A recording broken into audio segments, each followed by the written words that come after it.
समाचार सेवा प्रभाग से प्रस्तुत है साप्ताहिक कार्यक्रम पब्लिक स्पीक।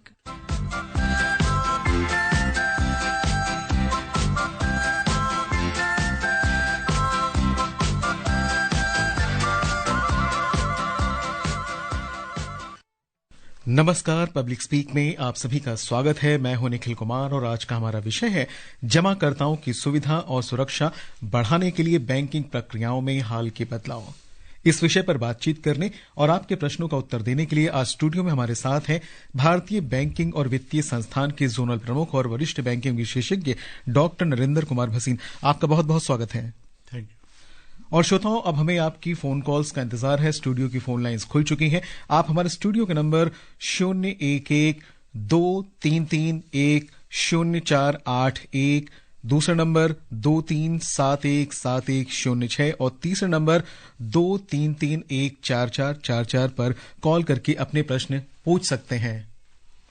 और श्रोताओं, आपको बता दें कि आप हमारे social media x @handle @AIR news alerts पर भी #AskAIR के जरिए अपने क्वेश्चंस पोस्ट कर सकते हैं। ये कार्यक्रम हमारे mobile app news on AIR और दूरदर्शन की DTH सेवा पर भी उपलब्ध है। हमारे साथ आज एक और विशेषज्ञ हैं जो हमारे साथ फोनलाइन पर जुड़ी हुई हैं। भारतीय स्टेट बैंक की मुख्य महाप्रबंधक संचालन मैरी साग्या धनपाल। मैरी जी, कार्यक्रम में आपका बहुत बहुत स्वागत है। नमस्कार, thank you very much.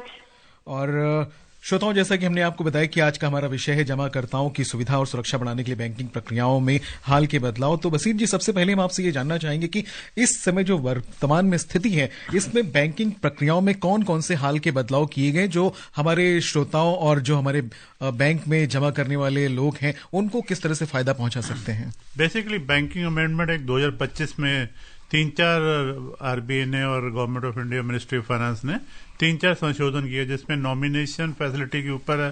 Nomination facility पहले भी थी, बट अभी RBI ने हर बैंक को कंपलसरी कर दिया कि नॉमिनेशन होना चाहिए। बिकॉज कभी जब किसी का डेथ हो जाता है अकाउंट होल्डर जॉइंट होल्डर का, तो काफी असुविधा पेश आती थी। तो अभी ये है कि जब भी कोई नया खाता खुलेगा उसमें नॉमिनेशन कंपलसरी कर दिया गया। और नॉमिनेशन अब 4 पर्सन को कर सकते हैं, 50% या शेयर अकॉर्डिंगली। अगर किसी ने नॉमिनेशन नहीं करना तो वो भी बैंक को लिख के देगा कि नहीं करना चाहते, ताकि बैंक को कल को कोई प्रॉब्लम ना हो। दूसरा, KYC के ऊपर काफी प्रॉब्लम आ रही थी लोगों को कि बार बार कभी वीडियो KYC कभी KYC, तो उसके लिए भी रिजर्व बैंक ऑफ इंडिया ने काफी संशोधन सिंपल फॉर्म्स कर दिए हैं, ताकि और KYC और जैसे डोरमेंट अकाउंट होने से पहले इंफॉर्मेशन जाएगी और सेंट्रल KYC कर दिया कि ताकि बार बार आपको अपने आधार पैन और ये जो डॉक्यूमेंट ना देने पड़े।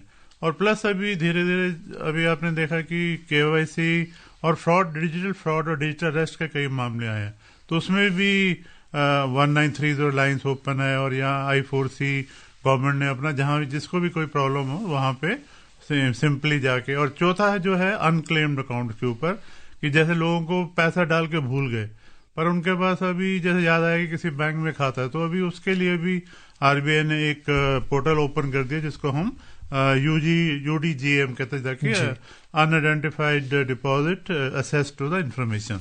अभी 30 बैंकों ने इसमें खाता किया, जो भी अपने नाम से इसमें आप डेट ऑफ बर्थ, पासपोर्ट या अपना पैन कार्ड से उसको सर्च कर सकते हैं।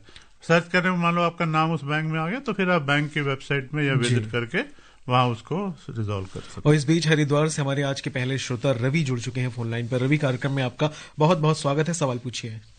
हाँ जी, नमस्कार। सबसे पहले आप सभी को नववर्ष की हार्दिक शुभकामनाएं जी। जी, सवाल पूछिए आपको। हाँ जी, मैं जानना चाहता हूँ जी, मैंने उसमें सेंट्रल बैंक ऑफ इंडिया में खाता खुलवाया था काफी दिन हो गए, तो और मतलब उन्होंने मुझे मेरा ATM नहीं दिया। सॉरी, इसके लिए मुझे क्या करना पड़ेगा सर? मैं विशेषज्ञ से सवाल पूछना चाहूंगा। धन्यवाद सर। जी, हमारे साथ मैरी साग्या जी जो आपके प्रश्न का उत्तर देंगी। ये ATM कार्ड बहुत आसान है। हर खाते में ATM कार्ड देना है, जरूरी है बैंक को। तो आप बैंक में जाके एक एप्लीकेशन फिलअप कर सकते हैं, क्योंकि अभी तक शायद आपको ऑनलाइन बैंकिंग भी नहीं दिया गया होगा। अगर ऑनलाइन बैंकिंग दिया है तो आप सीधा ऑनलाइन बैंकिंग से ही ATM कार्ड भी अप्लाई कर सकते हैं। अगर ऑनलाइन नहीं है तो आप सीधा बैंक जाइए, एक एप्लीकेशन दे देंगे तो और आपको ATM कार्ड पहुंचा देंगे 1 हफ्ते के अंदर। बसिन जी, यहाँ पर एक सवाल बड़ा इंपॉर्टेंट हमारे सामने है कि केवाईसी की जो प्रक्रिया है, कई बार लोग उससे बड़ा भ्रमित रहते हैं कि केवाईसी कब करना चाहिए, बैंक आपसे कब कहता है, और लोगों को कभी कभी ये लगता है कि अगर केवाईसी के लिए बैंक से मैसेज या कॉल आ रहा है तो वो एक फ्रॉड भी हो सकता है। देखिए, केवाईसी कोई नई चीज नहीं है। नो योर कस्टमर जब से बैंकिंग चालू हुआ है, कस्टमर ग्राहक, और उसमें हमें जानना चाहिए। बट जैसे जैसे नेट बैंकिंग और बैंकिंग हैबिट बढ़ गई है तो केवाईसी बेसिकली फ्रॉड को बचाने के लिए है। बैंक इसलिए केवाईसी कहता है कि जब भी हमने देखा है कभी कोई फ्रॉड होता है या कोई लोन फेल हो जाता है, क्रेडिट प्रॉब्लम आती है, तो कस्टमर उसके उस रेजिडेंस में मिलता नहीं है। तो इसलिए केवाईसी है कि आपका सिंपल आधार पैन है, और अभी और भी सिंपल कर दिया, आप खुद ही नेट बैंकिंग में जा सकते हैं या एक फॉर्म भर के कर सकते हैं। और अभी आरबीआई ने इसके कर दिया कि जो लो रिस्क कस्टमर है उनको अभी जून 26 तक थोड़ा सा उनको सहूलत दिया गया कि अपने कार्ड्स वगैरह ये चीजें बना लीजिए, ताकि री केवाईसी हर वैसे 2 साल बाद होता है, बट जैसे लोन और बोरर केस में हम उसको रेटिंग करते हैं क्रेडिट को, तो उसके अकॉर्डिंगली एक प्रक्रिया जो अभी बहुत आसान कर दी गई है। जी, त्रिपुरा से अविनाश हमारे अगले श्रोता है। अविनाश जी, आपका प्रश्न क्या है? जी सर, नमस्कार और नए साल की हार्दिक शुभकामनाएं। जी, आपको भी प्रश्न पूछिए। जी, मेरा सवाल ये है कि सर, मैं जानना चाहता हूँ कि जैसे मान लीजिए कि जो अकाउंट होल्डर है वो अगर उसका डेथ हो जाता है तो बाद में जो नॉमिनी होते हैं, मान लीजिए 4 नॉमिनी हैं, तो उन सभी को क्या मतलब कि बराबर पैसा मिल सकता है, या फिर उनके दस्तखत चाहिए, सभी 4 लोगों को उपस्थित वहाँ पर होना चाहिए, या फिर मान लीजिए कि एक अगर दे सकता है, बोलते हैं नहीं मुझे मेरा हिस्सा दे दीजिए, तो ऐसा हो सकता है? जी, मेरी साग्या जी, क्या जवाब देना चाहेंगे आप? हाँ, जरूर। अभी ये जो 4 नॉमिनेशन है अभी ही शुरू हुआ, मतलब वो नया इंस्ट्रक्शन है, तो अभी तक शायद किसी का 4 नॉमिनेशन नहीं हुआ।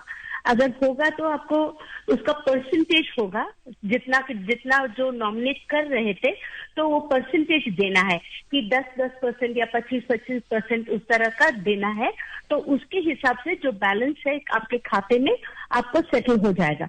सेटलमेंट के लिए बहुत आसान है, आपको सीधा आपका केवाईसी डॉक्यूमेंट सबमिट करना है और एप्लीकेशन 4 लोग मिलके देना है आपको।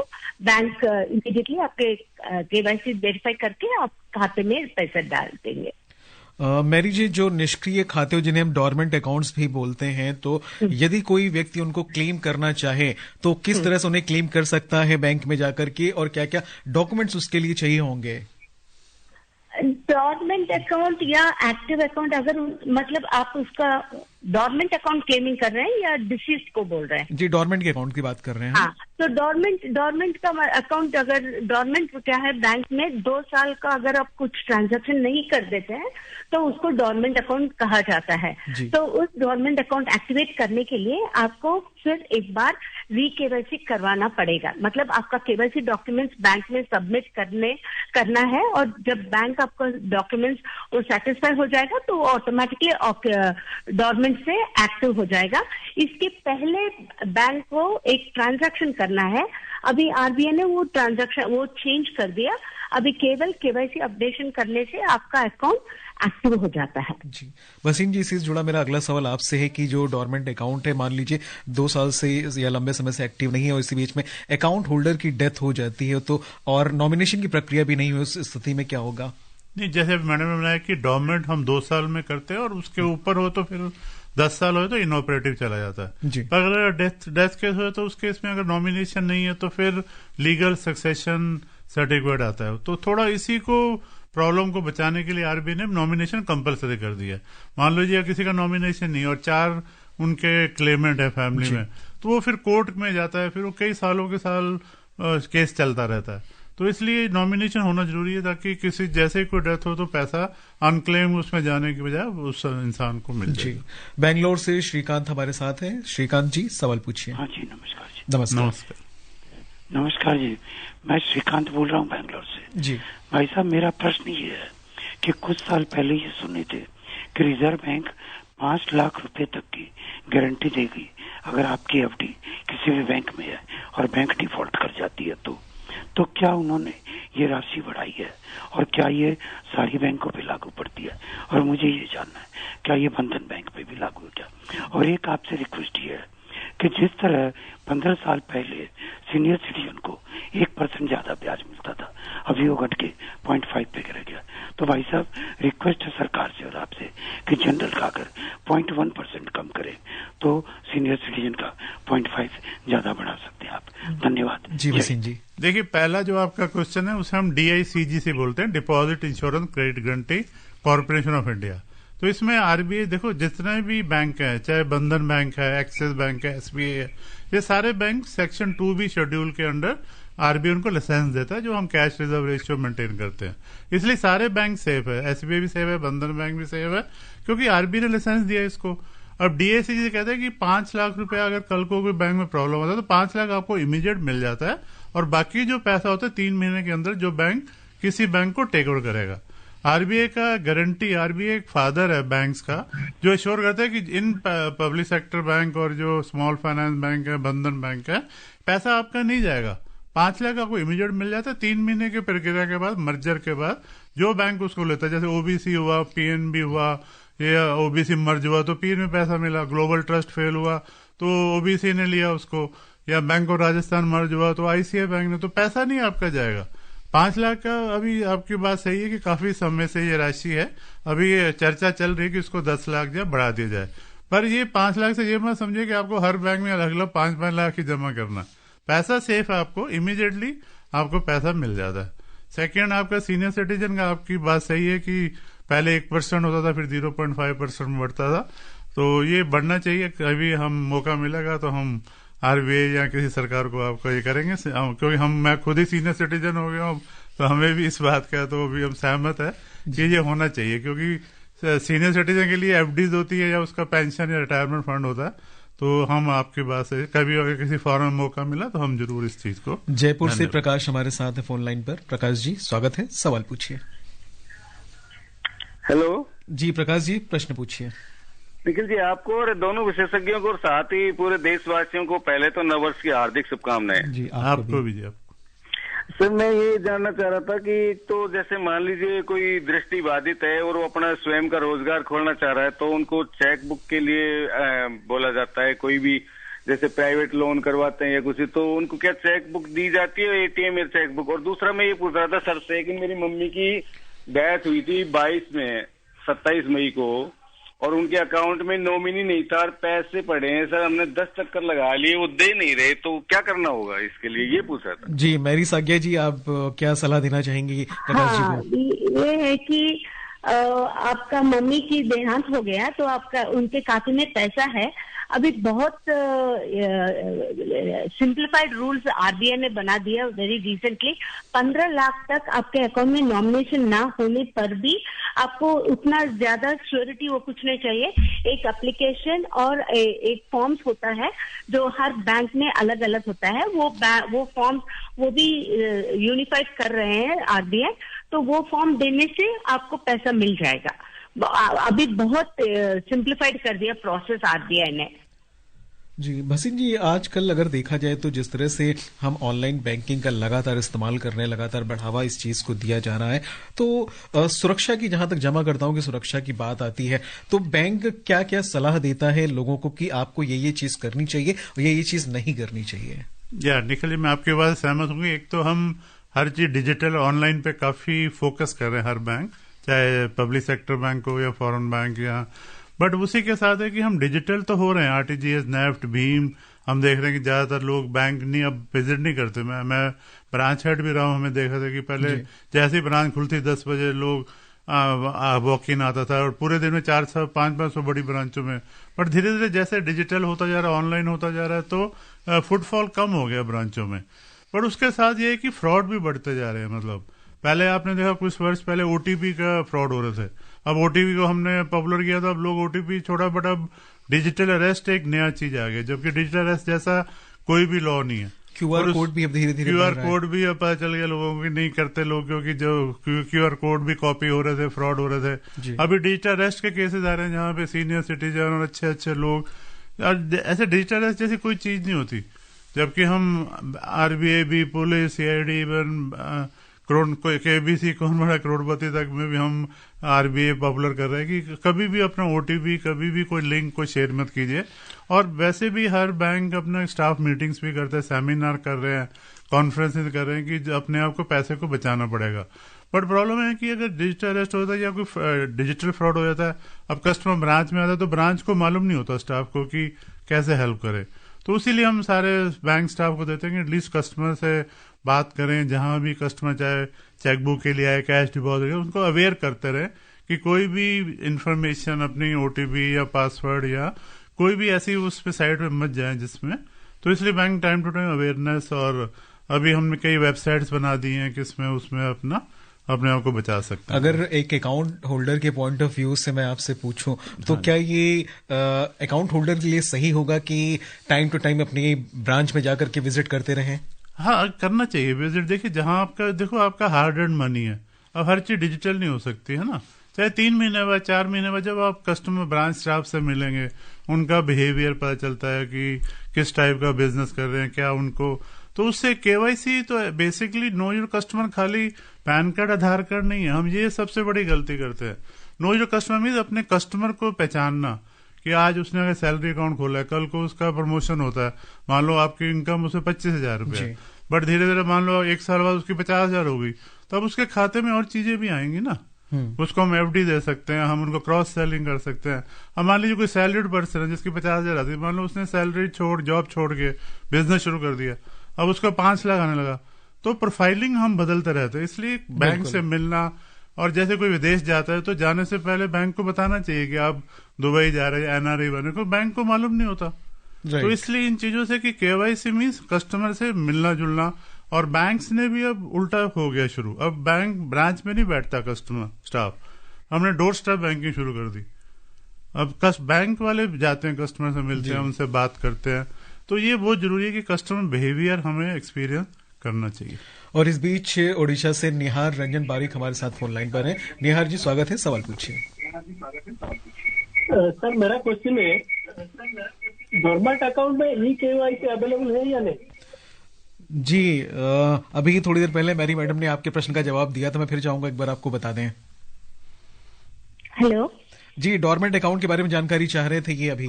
हाँ, डोरमेंट अकाउंट को भी eKYC करवाना है, क्योंकि अभी RBI ने बोल दिया कि अभी कस्टमर 2 साल तक आपके पास नहीं आया तो फिर उसको KYC डॉक्यूमेंट्स देके बैंक को उसको eKYC करने के बाद आपका ऑटोमेटिकली अकाउंट ऑपरेट हो जाता है।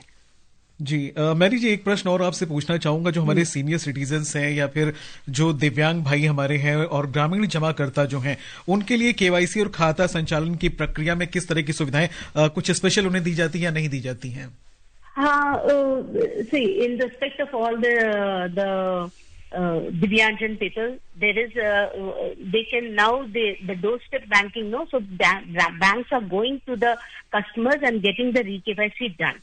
So in that way, bank is giving the benefit, extra benefit over there. And in respect of basically, अगर ये सारे लोग low risk customers होते हैं, तो low risk customers means only once in 10 years. अगर आप हर साल अपना अकाउंट में थोड़ा बहुत ट्रांजैक्शन करते जाएंगे ना, तो 10 साल तक आपको eKYC करने की कोई जरूरत नहीं पड़ेगी। लेकिन अगर आप 2 साल करने के बाद फिर आप ऑपरेशन नहीं किया होगा तो वो डॉर्मेंट हो जाता है, तो फिर eKYC करना पड़ेगा। तो यही बार कस्टमर्स को बहुत ये होता है, they have a heartburn that हर 2 साल बैंक हमसे eKYC मांग रहे हैं। एक्चुअली इसलिए मांग रहे हैं क्योंकि वो आपका अकाउंट डॉर्मेंट हो गया था, इसलिए आपको फिर रीएक्टिवेट करना है, और reactivation can be done only through eKYC। यही अगर सब लोग समझ जाते हैं ना, तो हर साल उनका कम से कम एक ट्रांजैक्शन करेंगे तो आपका अकाउंट एक्टिव और लाइव रहेगा, और आपको इतने बार KYC करने की कोई जरूरत नहीं पड़ेगी। जी, राशिद अहमद खान साहब हैं छतरपुर मध्य प्रदेश से। राशिद जी, सवाल पूछिए। जी, मैं छतरपुर मध्य प्रदेश से रशीद अहमद खान। जी, आप सभी लोगों को नूतन वर्ष 2026 की हार्दिक बधाई, शुभकामनाएं। आपको भी। सवाल पूछिए। अपन सर, जब पोस्ट ऑफिस में कोई FD या NSC वगैरह लेते हैं तो किसी न किसी एजेंट माध्यम से लेते हैं अपन लोग, उसमें थोड़ा बहुत अपन को कमीशन भी मिल जाता है। क्या इस तरह की प्रक्रिया बैंकिंग के ऊपर भी लागू है क्या? जी बसिन जी। नहीं, बैंक में ऐसा कोई मिडल मैन या म्यूल पर्सन नहीं होता, क्योंकि बैंक में आप डायरेक्टली सीधा ब्रांच में जा सकते हैं। कस्टमर सर्विस है, ऑफिसर होते हैं, ब्रांच हेड होते हैं, तो आप डायरेक्टली सीधा बैंक से, बैंक ऐसा कोई कमीशन नहीं देता जैसे पोस्ट ऑफिस में एजेंट या LIC एजेंट देते हैं। भसीन जी, यूपीआई, मोबाइल बैंकिंग और इंटरनेट बैंकिंग में जो हाल के बदलाव हुए हैं जो हम देख रहे हैं, तो इसका मोटिव मेनली यही होता है कि जो जमा करता है उसको ज्यादा से ज्यादा बेनिफिट दिया जाए।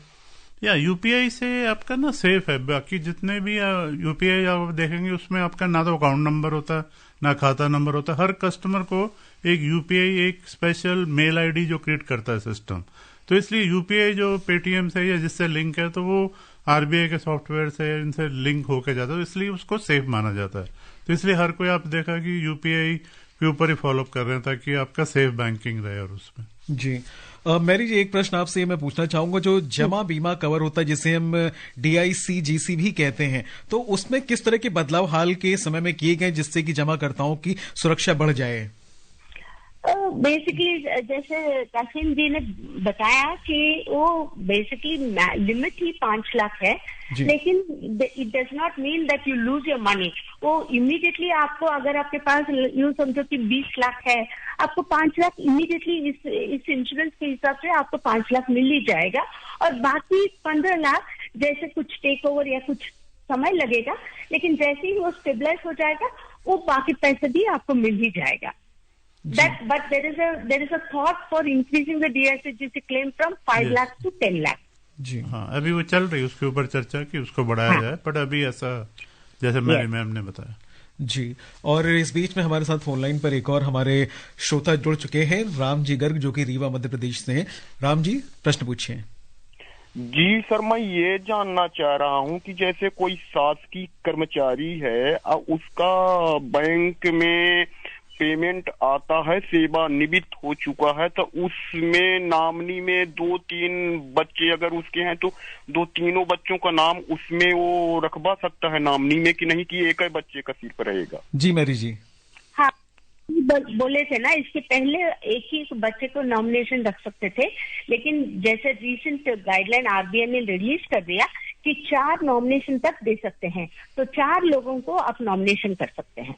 जी भसीन जी, जैसे कि हमने शुरुआत में अपने टॉपिक पे डिस्कस किया था कि जमाकर्ताओं की सुविधा और सुरक्षा बढ़ाने के लिए बैंकिंग प्रक्रिया में जो हाल के बदलाव किए गए हैं, तो अभी आने वाले समय की जब हम बात करते हैं, लगातार कुछ ना कुछ परिवर्तन होना ही है। ये तो पॉजिटिव सी बात है कि परिवर्तन इसलिए भी होना है कि लोगों की बैंकिंग की सुरक्षा बढ़ती जाए। ऐसे में नेटवर्क की जहां तक बात है, अगर किसी तकनीकी विफलता की स्थिति में लेन देन में अगर कुछ प्रॉब्लम आ जाती है, तो उस स्थिति में व्यक्ति को क्या करना चाहिए?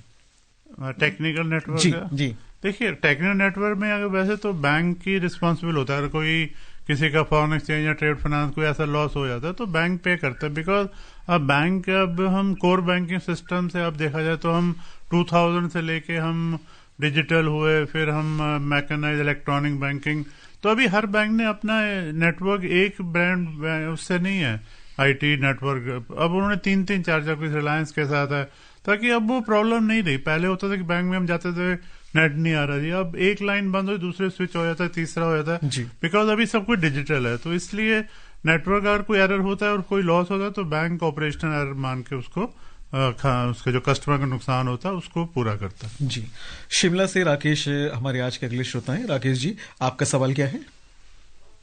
हेलो जी राकेश जी, सवाल क्या है आपका? जी, मेरा सवाल ये है कि जैसे कि हमारे सीनियर जैसे बुजुर्ग लोग हैं, वो बार बार जो है बैंक नहीं जा सकते, क्या वो ई-केवाईसी घर बैठे करवा सकते हैं पोस्ट ऑफिस के माध्यम से? जी भसीन जी, हाँ नहीं हो सकते, पोस्ट ऑफिस नहीं, हम बैंक वाले भी आ सकते हैं, ऐसा कोई नहीं है। अगर आप जैसे एक तो वीडियो केवाईसी की सुविधा भी हो गई है बैंकों में। अगर आप जैसे कोविड में आपने देखा था कि लोग नहीं आ सकते थे, इवन लोन सैंक्शन, तो एक बैंक का सुविधा वीडियो केवाईसी। आप घर बैठे ही आपको एक नंबर आएगा, बैंक ऑफिसर होगा, आपका वीडियो दिखेगा, आप अपना आधार पैन दिखा सकते हैं। एक तो वो होता है। दूसरा, अगर आप बैंक को स्पेशल रिक्वेस्ट भेजेंगे या लिखित में देंगे तो बैंक वाले घर आके भी कर सकते हैं। आजकल हमारे पास टैब सिस्टम भी है जिसमें जीपीआरएस होता है, हम उसी टैब को लाके वही फोटो खींचते हैं, वही डॉक्यूमेंट लेते हैं। तो ये सुविधा हो गई है काफी बैंकों में, जो आपको अगर नहीं जा सकते तो घर बैठे बैठे भी आपको ये सुविधा केवाईसी करवाया जा सकता है। यानी कि परेशान होने की जरूरत नहीं है, बैंक से संपर्क करने की जरूरत है कि भाई हमारा केवाईसी कराना, तो आप इसके बैंक संपर्क भी करके जब जाएगा तो 1-2 खाते और भी लाएगा, दोनों बेनिफिट हो जाते हैं। बिकॉज अगर कस्टमर खुश है तो हम भी खुश हैं, क्योंकि अगर फैमिली में जाएगा 4 लोग हैं, एक खाता खोलेगा तो 3 और खुलेंगे। तो ये बैंक अब सब इवन पब्लिक सेक्टर SBI इनमें सब सरकारी प्राइवेट सब अब एक ही हो गए, क्योंकि सबका नेट बैंकिंग हो गया, अपना ब्रांचेस सबके ज्यादा है और कस्टमर, और धीरे धीरे आपने देख रहे हैं कि मर्जर भी होता जा रहा है। अभी पहले 27 पब्लिक सेक्टर का 12 रह गया, अभी फिर चर्चा चल रही है, ये भी नया टॉपिक अभी चल रहा है कि कुछ टाइम में 4-5 बैंक ही रह जाएंगे। तो कस्टमर सर्विस तो हमेशा पहला हमारा रहेगा कि कस्टमर का ट्रस्ट और सर्विस ही बैंकिंग का मेन आधार है। हर्षवर्धन पांडे मध्य प्रदेश से आज के अगले श्रोता हैं। हर्षवर्धन जी, सवाल क्या है आपका? हर्षवर्धन जी, सवाल पूछिए आप। हाँ, मेरा सवाल ये है कि वो जमाकर्ताओं के लिए बैंक में ऐसी कौन सी योजना है जो जमाकर्ताओं को फायदा पहुंचाती है? जी, मैरी सागिया जी, उनके भविष्य के लिए फायदेमंद रहे। जी, मैरी सागिया जी, आप इन्हें उत्तर दें। Nikhil ji, I didn't understand that word, can it be told in English? जी मैडम, वो कह रहे हैं कि डिपॉजिट वाले जो कस्टमर है उनको क्या क्या सुविधा। बेसिकली तो FDs है हमारे पास, फिक्स डिपॉजिट है, अभी हमारे पास इंश्योरेंस टाई अप हो गए हैं, जो हमारे हर बैंक अपना 2 या कंपनियों से इंश्योरेंस कराता है, म्यूचुअल फंड की सुविधा है। जो जैसे कस्टमर आपका रिस्क लेना चाहे, FD सेफ मानी जाती है, बट सेफ के साथ उसका इंटरेस्ट कम होता है उसमें, तो FD हो गई आपकी, आपके म्यूचुअल फंड, रिकरिंग डिपॉजिट। हाँ यार, जितना छोटा छोटा अमाउंट रख के आपको 1 साल या 2 साल तक रख सकते हैं डिपॉजिट, तो उस तरह का है सर। जी भसीन जी, आपको डिजिटल ट्रांजैक्शन डिजिटल दे रहे हैं, तो आप अपना घर में बैठ के डिजिटल ट्रांजैक्शन कर सकते हैं, बार बार आप बैंक जाने की कोई जरूरत भी नहीं पड़ेगी। जी वसीम जी, आर्टिफिशियल इंटेलिजेंस का जमाना है और लगातार इसमें कुछ ना कुछ नया आता जा रहा है, तकनीकी रूप से तरक्की हम डे बाय डे करते जा रहे हैं और बिग डेटा का भी इस्तेमाल बैंकिंग में तो पूरे जोर शोर से होता है। तो आने वाली जो राहें हैं, किस तरह से देखते हैं बैंकिंग को आप? देखिए, आर्टिफिशियल इंटेलिजेंस और बिग डाटा और रोबोटिक प्रोसेस ऑटोमेशन अभी बैक ऑफिस में तो आ चुका है बैंकों में। अब धीरे धीरे हम देख रहे हैं कि जैसे चैटबॉट है, कस्टमर अपने अभी क्वेश्चन पूछ सकता है, आंसर आता है, या मोबाइल पे आप कुछ टाइप करते हैं तो ऑटोमेटिकली उसको, तो आर्टिफिशियल इंटेलिजेंस तो देखो आर्टिफिशियल ही रहेगा, ह्यूमन इंटेलिजेंस नहीं बन सकता। और जहां तक बैंकिंग का सवाल है, कस्टमर ह्यूमन बीइंग है और कस्टमर बैंकर भी ह्यूमन बीइंग है, तो ह्यूमन रिलेशन रहेगा। बट हाँ, आर्टिफिशियल इंटेलिजेंस जो ऐसी चीजें हैं जिसमें डिसीजन नहीं लिया जा सकता, वो आर्टिफिशियल इंटेलिजेंस चले जाएगा कस्टमर एक्सपीरियंस के लिए, और बाकी जो है बैंकिंग ट्रस्ट तो हमारा रहेगा ही। तो बिग डाटा है इसलिए कि कस्टमर के डाटा से हम क्रॉस सेलिंग करते हैं, कस्टमर को FD चाहिए, इंश्योरेंस चाहिए, या 360 डिग्री फीडबैक देते हैं हम उसको। जी मैरी जी, आप इस पर क्या कहना चाहेंगी? हाँ, तो मैं ये कहना चाहती हूँ कि अभी तो already AI is already there in the bank, okay. तो उसी की वजह से whenever even if you go online also any question आप पूछेंगे तो आपको इमीडिएटली यूजिंग AI आपका पूरा रिजल्ट आ रहा है। और अभी क्या है, वो AI यूज करके, वो बिग डाटा यूज करके we are able to know the behaviour of the customer. ये कौन सा कस्टमर अभी क्या स्पेंड कर सकता है, वो कौन सा कस्टमर जो हमको क्रॉस सेल करेगा, वो डिपॉजिट दे सकता है, या इस तरह का कस्टमर उसका ट्रांजैक्शन पैटर्न देख के इसको हाउसिंग लोन की कोई जरूरत होगा या कार लोन की जरूरत होगा, तो उस कस्टमर का बिहेवियर पैटर्न यूजिंग AI ही हम ये सब निकाल सकते हैं, and we are able to improve both for the customer and for the bank. और भसीन जी, हमारे श्रोताओं को चलते चलते आप क्या सलाह देना चाहेंगे सेफ बैंकिंग के लिए? या वही है कि आपका बैंक खाता जो आपका कस्टमर बैंकर है वो आपके साथ है हमेशा। अपनी बैंकिंग को सेफ रखिए, अपने ब्रांच हेड से या ब्रांच से ऑफिसर से मिलते रहिए, है ना, क्योंकि उनसे मिलेंगे, बात करेंगे तो आपको नई नई स्कीम्स के बारे में पता चलेगा, या केस स्टडीज होती है कैसे फ्रॉड हुआ, या जो हमारी मीटिंग्स होती हैं जिसमें हम शेयर करते हैं। तो ये कि अपना बचत खाता है, अपनी मेहनत की कमाई है, तो सेफ रखिए। डिजिटल पे जाइए, बट डिजिटल से ज्यादा अपना ह्यूमन टच और ब्रांच विजिट्स वगैरह पे वो जरूरी है। तो अपना दोनों तरफ अपने पैसे को बचाना है और आगे बैंकिंग को भी आगे लेके जाना है। धन्यवाद। और श्रोताओं, फिलहाल कार्यक्रम का निर्धारित समय समाप्ति की ओर हो चला है, तो इस कार्यक्रम में शामिल होने के लिए हम आप सभी का आभार व्यक्त करते हैं। और आज की चर्चा और हमारे श्रोताओं के प्रश्नों का उत्तर देने के लिए हम भारतीय स्टेट बैंक के मुख्य महाप्रबंधक संचालन मैरी सागिया धनपाल और भारतीय बैंकिंग तथा वित्तीय संस्थान की जोनल प्रमुख और वरिष्ठ बैंकिंग विशेषज्ञ डॉक्टर नरेंद्र भसीन, आप दोनों को धन्यवाद देते हैं। धन्यवाद। तो श्रोताओं, एक नई मुलाकात के वादे के साथ अनुमति दीजिए निखिल को कार्यक्रम पब्लिक स्पीक यहीं संपन्न करने की। फिर मिलेंगे। नमस्कार।